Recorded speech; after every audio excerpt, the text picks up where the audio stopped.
because he went to the federal court. So we all had to go to federal court to testify and give testimony because of Charles appealing the ineffective assistance of counsel, meaning that your attorney did not effectively represent you in a court of law. So Charles received his release based on the federal courts overturning his conviction. So he was immediately released.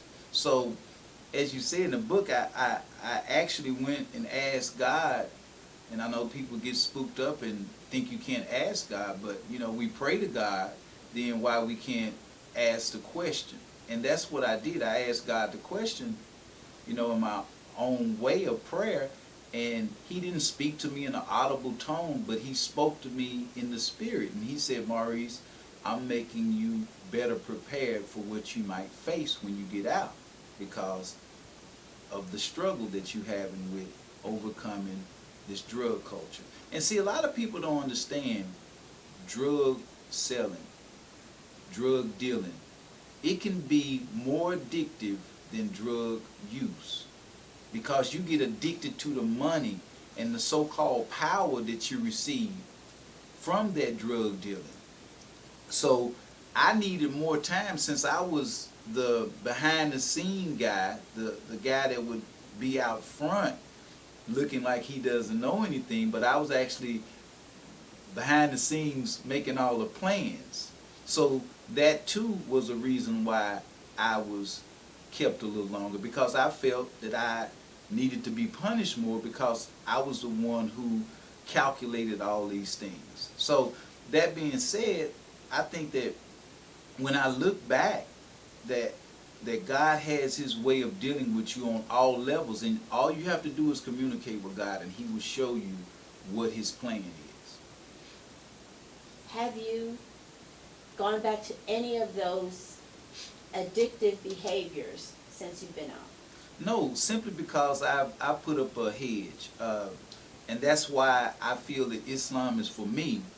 Not that I'm saying Christianity is a bad thing or Judaism or any other religion, but as far as the regimen, the concept of what I have to do and the reminders all the time of what I need to do, the fasting, the praying, the going to Hajj, all those requirements, those things keep my mind focused so I don't have to get into the ways of the devil, because those things are still there. And yes, they're attractive, but I'm not using the same type of metal.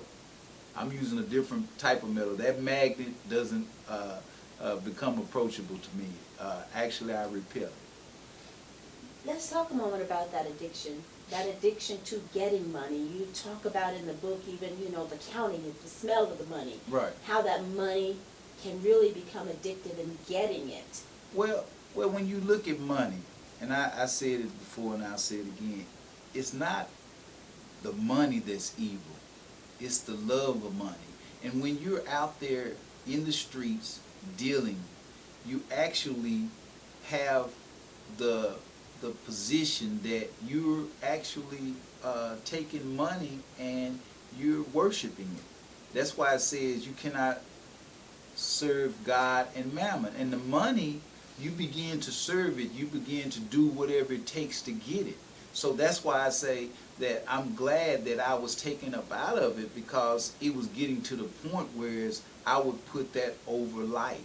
And see, one thing I did learn in prison also was that I was given 40 years, but there were guys, and there are guys, that are doing life sentences for that big of a rock.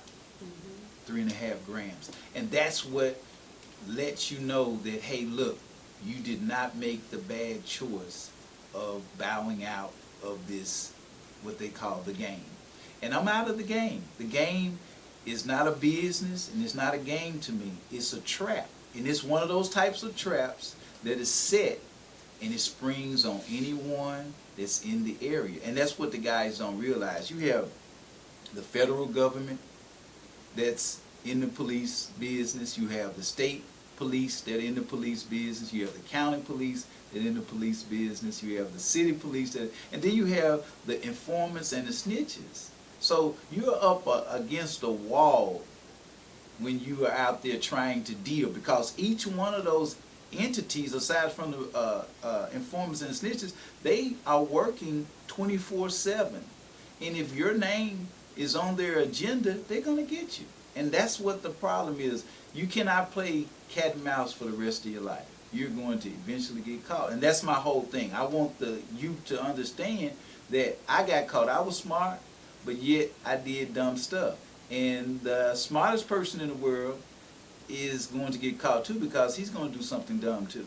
All it is one time. You could be talking on the telephone, talking on the telephone to a friend that's in the business, and he is connected with the informants. And you're on his phone. You're not doing anything, but you just had a conversation, so you fall into a conspiracy. So it's a dangerous field. What is it? Because I've often wondered this. What is it that goes through your brain, your mind, that you can live that life every day, knowing that this day I could be caught, and knowing that you're doing something illegal every day, and the potential of getting caught increases, but you really don't care because you continue to do it? Oh, well, I think that most of the time that when you look at that concept that you're talking about, they have a family circus. It's a cartoon that we had available to us as children. They're not in the newspaper as much on Sunday. But what it is, they had this little character with the little children. And it would be like a little character with horns on it. And it would have a shirt on. And it would say, "Not me." Well, that's the concept. We don't believe that we're going to get caught. We think that we're that little character running around the state or city, and we're thinking that we're not going to get caught. We're too smart. Not me. That won't never happen to me. I'm too smart. I take care of my business. I know the mode that I need to be in. I have my safe house. I have my drop house. I have a cash house. I have all of these things set up. But they don't realize you still are in transportation. So if you go into these houses, all they have to do is put a tag on you for 24 hours a day, and you're done.